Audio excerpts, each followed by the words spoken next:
It's not about suffering, how people may look at suffering.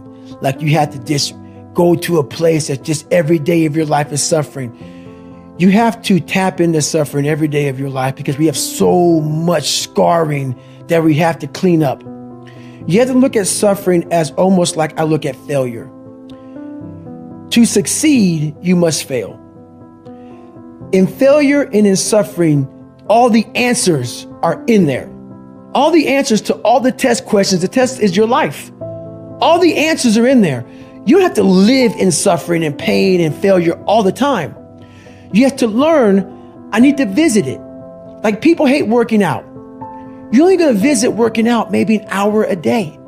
23 other hours of the day, you're not in it. But how you become in shape is you must visit suffering, visit working out 1 hour a day. Visit suffering 1 hour a day.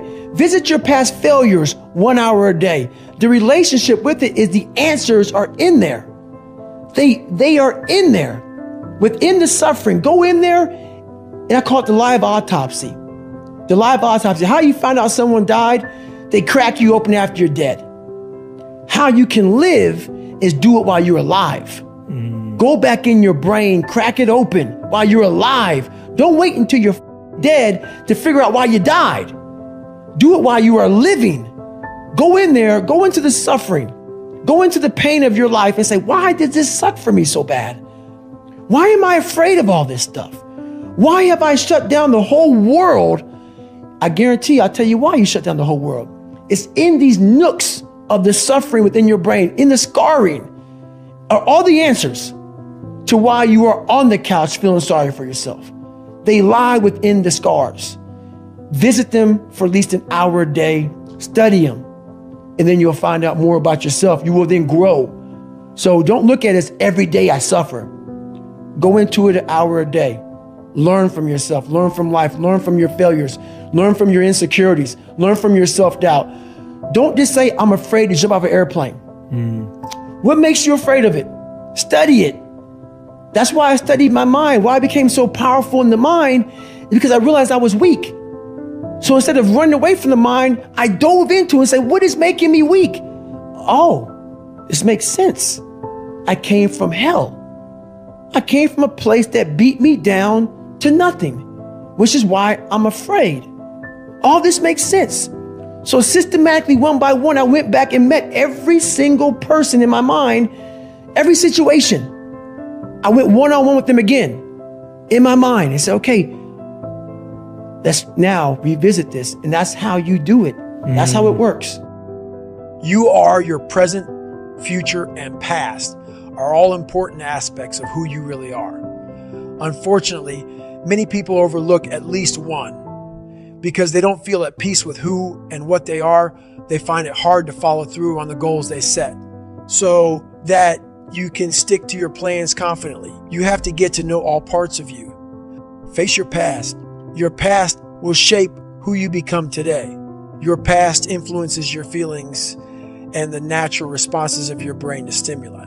In your earliest years of life, you realize that certain actions led to certain responses. These associations may have been positive or negative. There are always negative aspects in our pasts that can make it difficult for us to move forward. Others may see the past as an idyllic time and long for the golden age they can have back. In either case, a negative outlook can lead to both your future and your present. This is why it's so important to acknowledge your past. Accept the fact that your life is your past and that you cannot change that. The past cannot be changed, no matter how much you try, but you can change it and make it reflect you better. Your past is yours to make meaning of. It doesn't have the power to disable you. You can harness it to power your drive for the future. It can only hold as much power that you give it, so make sure to use that power wisely. Recognize and accept the trauma you have, even though it may be difficult. You don't have to forget about trauma or minimize its importance, but you must learn to see the trauma as a whole and give it the weight it needs. This is true for both minor and major trauma. No matter how much trauma you still have, it is important to learn from it. Analyze your past to see how it has affected you. Once you have recognized your trauma, then you can explore how that trauma or your joy in life has changed you. Now think about all the things you might have done differently without the trauma. Without it, think about where you might be. It's okay to regret the decisions you made, but see the impact of your past on who you are today and envision how it can influence the future. Your past will have an impact on who you are, but it is not your only influence. Avoid keeping painful reminders that only make you feel worse for your present. Don't keep old trinkets around that make you feel less good about yourself. Forgive, but don't forget. If you feel it will help you forgive those who have hurt your feelings, do so. You don't have to forgive people who have hurt you. It's about letting go of the guilt and shame that has held you back. You release yourself from the pain of your hurt and its power over. It is important to remember what happened. You can't block those memories, but it is a waste of time. Let yourself forget the pain and move forward without bitterness. You must realize that what you remember may not be 100% accurate. Memory is a fuzzy thing. People can forget what happened to them. Even a casual conversation may change your memory of past events. Memory is flexible, so remember that your memories may be incomplete. You may only remember the basic details of an event, but you might forget the details. It's normal to forget details. Your memories are influenced by your emotions and experiences. It's that simple. Once you realize this, the past may not be as powerful as it seems. Although it isn't changeable, as I stated, you can make changes to bring about peace. Your past is a source of gratitude. Even if your history is terrible, there are still things you can be grateful for. You can think of something positive and be grateful it happened. It could be something small, but it can save someone who is suffering. Your dad might have been a negligent drunk, but you will always remember that he used to take you out to ice cream and that was the best time you had with him. That small memory can be a great way to keep the hard memories in your mind so you can get through the tougher ones. Your past is irrelevant to you. No matter what happened in your past, you aren't that trauma. You are you, and you are what you present to the world. You cannot be reduced back to the same person you were 5 years ago. You are free to be the person you want to be in the future. There's no need to remain the person you were hurt. There is no way to erase your past. It might seem impossible for you to come out of your past. However, with time and self-reflection, and possibly some therapy, it is possible. It is not necessary to be tied down by the events of the past. Get rid of the past and begin living in the future. After I got in the Air Force, I had some setbacks in the Air Force. I realized I was afraid of the water. So I wanted to be Air Force Special Operator, Air Force Pararescueman. And I worked my butt off to do it. And, I got in the water and I realized I'm not, me in the water, no fun. Right. So I went from 175 pounds to 297 pounds in 3 years. And then I sat at home and all those insecurities from my high school years came back. Just everything. I was like, man, I'm nobody. Not feeling good enough. Right, not feeling good enough. Making $1,000 a month, spraying for cockroaches. And I came home from work one day and I watched this, it was a show on Discovery Channel or History Channel, something like that, but it was Navy SEAL class, Bud's class, 224. Going through training, and it was nothing but water, and they're going through Hell Week, and they're freezing, and people are quitting left and right. And I sat down at 297 pounds with a chocolate milkshake and a box of mini chocolate donuts. And I'm watching these amazing men going through training.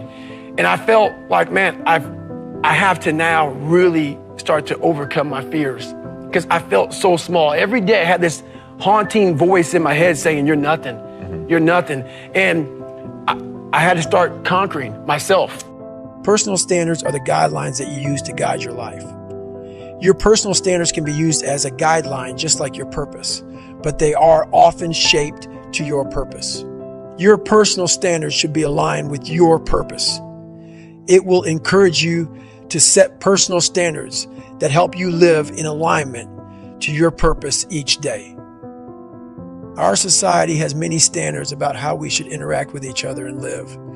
Many times, these standards are written into laws to ensure that we are held accountable for how and what we do. Even if the standards are not written into our laws, people will point it out to us if we behave in a manner that isn't in accordance with society's guidelines. If an adult engages in bullying behaviors, they will be called out by peers and held accountable. It is not enough to live up to society's standards. You have to set your own standards. By setting our own standards, we have the power to create our lives. We can choose how we want to live each day and then follow through with those choices every day. Personal standards have a greater meaning in our brains than they do in reality. They make us feel like we need to do something rather than that we should. Feeling like you have to do something is more likely to motivate us to take action, while feeling like we need to do something makes it easier for us to justify why it is not happening. By limiting what we think is important, we are directly sabotaging and destroying ourselves. This is why we need to change the way we communicate and set standards so we can always achieve our goals. To create your personal standards, you need to focus on the values you desire to live by. This will help you to set a standard for how you behave, who you surround yourself with, what you do, and where you live, so that you can be consistent in your behavior and know what to do with the situation. You should have personal standards. Your personal standards are basically your personal rules about how you live your life. You can set your own standards by focusing on the things you desire and need to do in order to work towards your chosen purpose. For example, if you want to be better parents, you should be willing and able to adapt and change as a parent to best meet your children's needs. Keep your health and your mind healthy and learn new ways to parent. You should always look for any habit or behavior that can help you reach your purpose, even if it appears to only serve an indirect purpose. This is the essence of your goal, to make your life as healthy as possible and as capable as possible in order to fulfill this purpose. This is the best way of motivating yourself to continue, even when it is difficult or impossible to do so. Focus on the areas in your life where you are most engaged as you establish your personal standards. Focus on your behavior and how these contribute to you achieving your personal objectives. You can also focus on the people around you and their contributions to your success. Then you can focus on your time and where it contributes. Your personal success is dependent on how you live your life. It is difficult and not ideal to attempt to create an entire guideline around your personal standards. It can make you feel constrained, and it can lead you to be resentful towards your chosen standard. Instead, your goal should be to cultivate your personal standards in a more natural way. The best way to set and maintain your personal standards is to do so as you live your daily life. It is possible to write down your personal standard to remind yourself or inspire you to stay on track, but it's much better to nurture and maintain your personal standards organically. This creates a higher emotional return and helps you keep your personal standards in mind. This will allow you to determine how and where you can create discipline around personal standards so that they can be maintained. Let's say that you are out walking with your friends in the mall and you say something like, "I really shouldn't be spending any money right now." That will trigger you to identify your personal standards so you can be more disciplined with your spending. You might decide that your personal standard should be that no matter how much you love a product, if money is not available, you won't buy it. So you don't buy the top. That will allow you to keep your standards high and help you achieve your goal.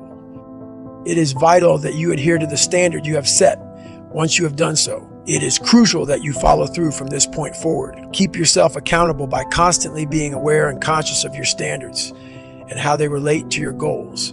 Make sure you are held accountable for failing to live up to your standards. This will keep you focused on why you set them. You will find that your brain learns it is easier to keep the standard than to go along with the flow and get rewarded later. If you break down and purchase the top that you like, then you won't be able to buy any junk food or snack foods while grocery shopping. Instead, you must limit the amount of snacks and chips that you eat. By doing this, you will have a clear and unpleasant consequence for choosing to go against your standards. This makes it easier for your brain to recognize that it is essential that you follow your standards. If you fail to do so, you will pay the price.